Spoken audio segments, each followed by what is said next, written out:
வணக்கம். நான் டாக்டர் பிரபு பேசுகிறேன். மூளை நரம்பியல் அறுவை சிகிச்சை நிபுணர், ஈரோட்டிலேருந்து. மூளை மற்றும் தண்டுவடம் சம்மந்தப்பட்ட நிறைய விஷயங்களை பற்றி டிஸ்கஸ் பண்ணிகிட்ருக்கோம். இப்போ அதில் ரொம்ப முக்கியமான டாபிக் வலிப்பு பற்றி. வலிப்பு அல்லது சீஜர் இல்லை எபிலெப்சின்னு சொல்லக்கூடிய இந்த விஷயத்தை பற்றி நம்ம பேசிகிட்ருக்கோம். இப்போ அந்த கடந்த 2 வாரமாக ஃபோக்கல் ஆன்செட் சீஜர் அப்படிங்கிற ஒரு சீஜர் டைப்பை பற்றி நம்ம பேசணும். இப்போது ஜென்ரலைஸ்ட் ஆன்செட் சீசர் நம்ம ஏற்கனவே தெரியும், ஜிடிசிஎஸ் அப்படின்னு சொல்லுவோம். நம்ம கை கால் எல்லாமே இழுத்துக்கிற மாதிரியான விஷயம்.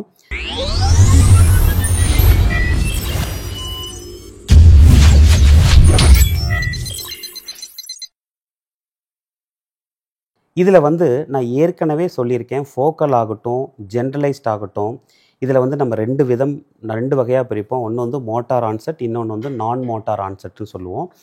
இந்த ஜிடிசிஎஸ்ன்னு சொல்லக்கூடிய இந்த ஜென்ரலைஸ்டு சீசர்லேயும் மோட்டார் ஆன்செட் இருக்குது, நான் மோட்டார் ஆன்செட் இருக்குது. இதில் நான் மோட்டார் ஆன்செட் அப்படிங்கிற சீசர் தான் ஆப்சன்ட் சீசர் அப்படிங்க போகிறோம். இதுக்கு நம்ம திருப்பி ஃபஸ்ட் எபிசோடில் நான் சொன்னபடி இந்த கால்சியம் சேனல், அதாவது டி டைப் கால்சியம் சேனலில் தான் இந்த ஃபிட்ஸ் ஆரம்பிக்குதுன்னு சொன்னேன் இல்லையா, மூளையில்.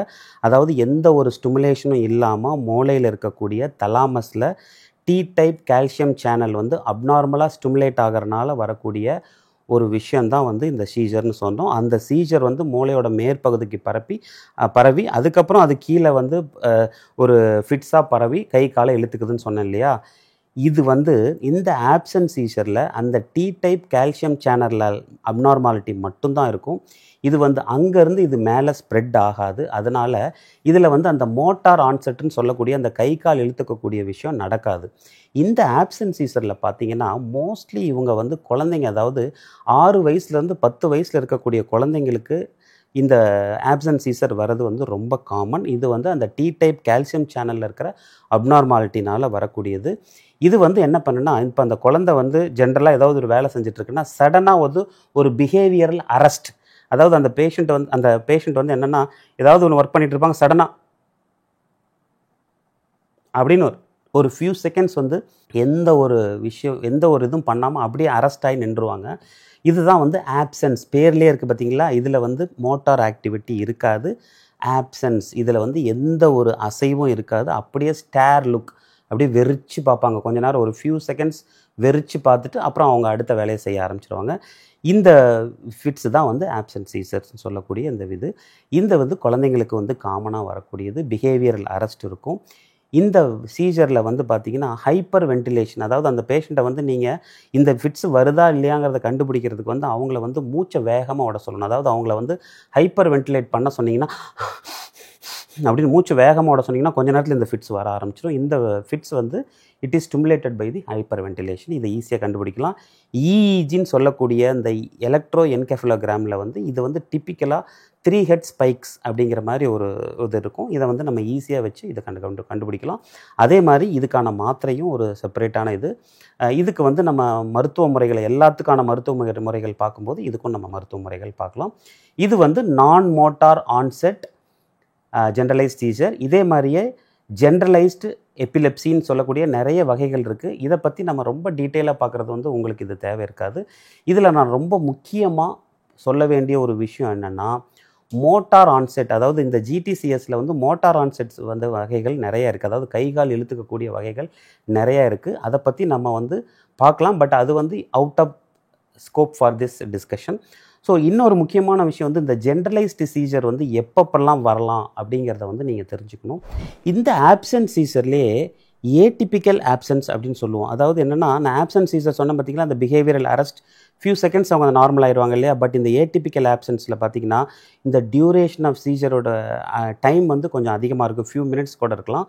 இன்னொன்று இந்த ஆப்சன்ஸை ரொம்ப ரேராக மோட்டார் ஃபினாமினனும் வரலாம். அப்படிங்கிறது தான் ஏடிபிக்கல் ஆப்சன்ஸ் அப்படின்னு சொல்லக்கூடியது. ஸோ இது நான் மோட்டார் ஜென்ரலைஸ்டு சீசர். இதுலேயே மோட்டார் ஆன்செட் ஜென்ரலைஸ்டு சீசர் அப்படின்னு பார்த்தீங்கன்னா மயோக்ளோனிக் எபிலெப்சின்னு சொல்லுவோம். அதுக்கு பேர் ஜேஎம்இ, அதாவது ஜுவனைல் மயோக்ளோனிக் எபிலெப்சி. நான் ஏற்கனவே சொன்ன பார்த்தீங்களா, அந்த மயோக்ளோனஸ்ங்கிறது ரொம்ப ஃபாஸ்ட் மூமெண்ட். ஒரு 100 மில்லி செகண்ட்ஸ் ஒரு மூமெண்ட் 100 மில்லி செகண்ட்ஸில் அந்தளவுக்கு ஃபாஸ்ட்டாக வர்றதை ஜுவனைல் மயோக்ளோனிக் எபிலெப்சின்னு சொல்லுவோம். இந்த ஜுவனைல் மயோக்ளோனிக் எபிலெப்சி அடலசன்ஸ், அதாவது 10 வயசுக்கு மேலே இருக்கிற குழந்தைங்களுக்கு வர்றதுக்கு வாய்ப்பு இருக்குது. இந்த ஜுவனைல் மயோக்ளோனிக் எபிலெப்சி வந்து one of the component for Lennox Gastaut syndrome அப்படின்னு சொல்லுவோம். இதெல்லாம் வந்து out of the scope for this discussion. அதனால் இது தேவையில்லை. இன்னொரு மோட்டார் ஆன்செட் ஜென்ரலைஸ்ட் சீசர்னு பார்த்தீங்கன்னா ஏட்டோனிக் சீசர்ஸ் அப்படின்னு சொல்லுவோம். இது வந்து ஏட்டோனிக் சீசர்ஸ் என்னென்னா சடனாக நம்ம உடம்புல இருக்கிற எல்லா தசைங்களுக்கும் வந்து அந்த டோன் போயிடும், அப்படியே சடனாக நம்ம கீழே விழுந்துருவோம். இது வந்து ட்ராப் அட்டாக் அப்படின்னு சொல்லுவோம். இதுதான் வந்து ஏட்டோனிக் சீசர். ஸோ இதெல்லாம் வந்து மோட்டார் ஆன்செட், நான் மோட்டார் ஆன்செட் எபிலெப்சி சிண்ட்ரோம்ஸ். இதுக்கெல்லாம் வந்து கண்டிப்பாக இந்த டைப் ஆஃப் ஜென்ரலைஸ்டு சீசர்ஸ்க்கு நீங்கள் அவசியம் மருந்து எடுத்துக்கணும். அதே மாதிரி இது எல்லாமே வந்து இஇஜியில் நம்ம கண்டுபிடிச்சிடலாம்.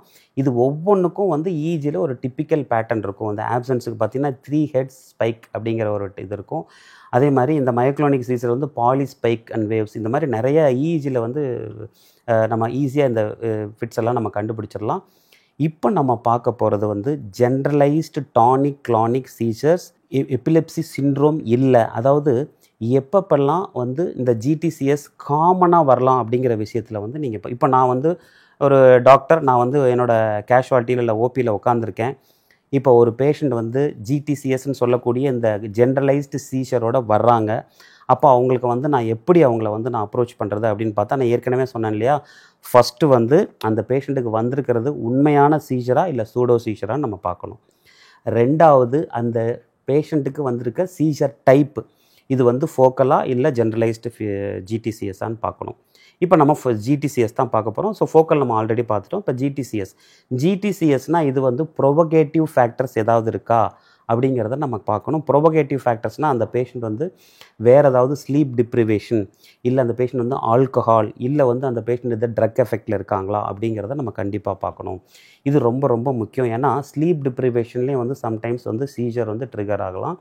ரெண்டாவது most common abuse, alcohol abuse வந்து will create seizure almost 20-fold. அதாவது ஆல்கஹால் எடுத்துருக்கவங்களுக்கு வந்து 20 மடங்கு வந்து சீசர் வர்றதுக்கான டெண்டன்சி இருக்குது. அதே மாதிரி வந்து சில மருந்துகள் வந்து இதை ப்ரொடியூஸ் பண்ணுறது, இதெல்லாம் வந்து ப்ரொபகேட்டிவ் டைப். அன்ப்ரொபகேட்டிவ் சீசர், அதாவது பேக்ரவுண்டில் எதுவும் ப்ராப்ளம் இல்லை அப்படிங்கிறதுல வந்து நம்ம என்னென்ன ப்ராப்ளத்தை பார்க்கலாம், என்னென்ன வந்து நம்ம கண்டுபிடிக்கலாம் அப்படின்னு பார்த்தீங்கன்னா, முதன்னு ஒரு பேஷண்ட் ஜிடிசிஎஸ்ன்னு வந்தாங்கன்னா அந்த பேஷண்ட்டுக்கு வந்து அதுதான் ஃபஸ்ட்டு டைமாக இருந்துச்சுன்னா கண்டிப்பாக நம்ம வந்து அவங்களுக்கு சுகர் பார்க்கணும். ரொம்ப காமனாக ஃபிட்ஸ் வரக்கூடிய ஒரு காரணங்கள் பார்த்திங்கன்னா ஹைப்போக்ளைசீமியா அப்படின்னு சொல்லக்கூடிய ஒரு சுகர், அன்லெஸ் ப்ரூவ்டு அதர்வைஸ். முதல்ல வந்து நீங்கள் சுகர் பார்த்துட்டு இந்த பேஷண்ட்டுக்கு ஹைப்போக்ளைசீமியான்னு சொல்லக்கூடிய சுகர் லோ ப்ராப்ளம் இல்லைன்னா அப்புறம் தான் நம்ம அடுத்த கட்டத்துக்கே போகணும்.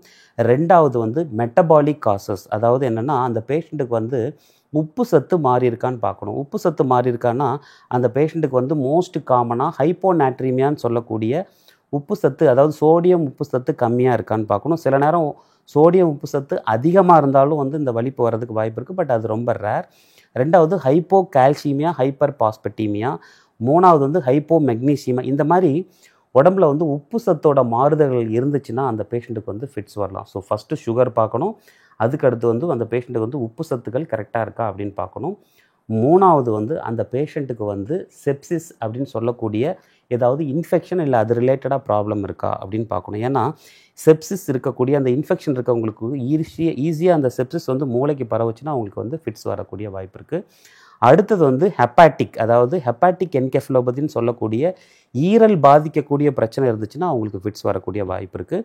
அதே மாதிரி கிட்னி, அதாவது சிகேடி இல்லை யூரிமியா. இந்த சிகேடி இல்லை யூரிமியா இருக்க பேஷண்ட்டுக்கு வந்து எபிலெப்சியா பார்சியாலிஸ் கண்டினியூவா அப்படின்னு சொல்லக்கூடிய அந்த சீசர் டெண்டன்சியும் வரலாம், இல்லை ஜென்ரலைஸ்டு சீசர்ஸும் வரலாம். ஸோ அவங்களுக்கு வந்து கண்டிப்பாக முதல்ல சுகர் பார்க்கணும், அப்புறம் உப்பு சத்து பார்க்கணும், அதுக்கப்புறம் வந்து இன்ஃபெக்ஷன் எது இருக்கான்னு பார்க்கணும். அதுக்கு அடுத்தது வந்து அந்த பேஷண்ட்டுக்கு வந்து லிவர் இல்லை கிட்னியில் ஏதாவது ப்ராப்ளம் இருக்காங்கிறத கண்டிப்பாக நம்ம பார்க்கணும். இந்த பிரச்சனைகள் எதுவும் இல்லைன்னா அவங்களுக்கு வந்து பிரைமரி ஜென்ரலைஸ்ட் எபிலெப்சிங்கிற ப்ராப்ளம் இருக்கலாம்.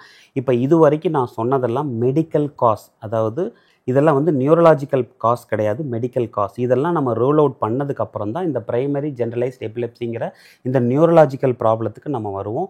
இந்த பிரைமரி ஜென்ரலைஸ்ட் எபிலெப்சியை நம்ம ஈஸியாக கண்டுபிடிக்கிறதுக்கு ஒரு வகை பார்த்திங்கன்னா இஇஜி. இந்த இஇஜியில் வந்து பாலி ஸ்பைக்ஸ் இருக்கும், அதாவது நிறைய ஸ்பைக்ஸ் அண்ட் ஷார்ப்ஸ் இருக்கும். இதை வச்சு நம்ம இதை கண்டுபிடிக்கலாம். ஸோ ஜென்ரலைஸ்ட் எபிலெப்சினா என்ன, அதை நம்ம எப்படி கண்டுபிடிக்கிறது, அதுக்கு எப்படி ட்ரீட்மெண்ட் கொடுக்குறதுங்கிறத நம்ம பார்த்தோம்.